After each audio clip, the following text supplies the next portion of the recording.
好高興各位今日嚟到我哋嘅記者發佈會。我哋今次嘅目的就係為咗公佈我哋今次嘅科研成果。今次嘅科研係人類1000年以嚟最大嘅發現。好啦，首先講下我哋今次嘅研究成果啦。我哋3個科學家今次運用咗40日嘅時間，喺一個山洞出面對螢火蟲進行研究。我哋先後觀察咗2種唔同嘅螢火蟲，一種識發光嘅，另一種唔識發光嘅。我哋發現識發光嘅螢火蟲喺同唔識發光嘅螢火蟲共存嘅時候，佢哋會一齊產生一種好強大嘅能量。想問下你哋喺今次嘅研究入邊遇到啲咩困難呢？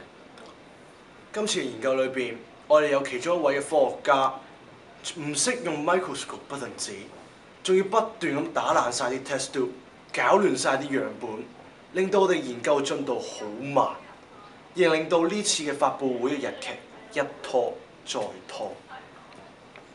咁第二個問題就係鑑於朝頭早嘅時候係見唔到螢火蟲嘅存在啦，所以我哋只可以將研究嘅時間推至夜晚進行，咁令到我哋研究嘅進展大大咁減慢咗。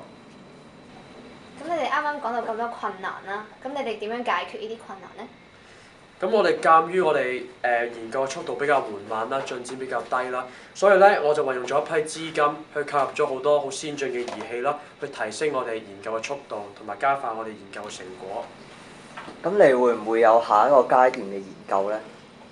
係會有嘅，我哋已經揾咗80個研究生，聯同埋嚟自5湖4海嘅精英，將會喺19日之後進入地底進行再深入嘅研究。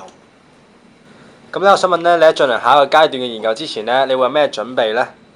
咁由於我哋需要深入地底再作第2次嘅研究啦，咁鑑於我哋之前第1次嘅發現咧，落地底之前需要經過一條好長嘅隧道，而呢條隧道有4個好大嘅危機。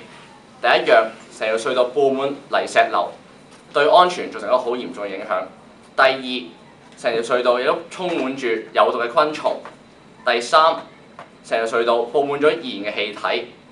第四，我哋發現呢條隧道經常會發生水浸嘅問題，所以我希望你哋可以設計一種安全、直接嘅交通工具，俾我哋可以順利咁落到去地底，進行我哋第2次嘅研究。想問仲有冇任何問題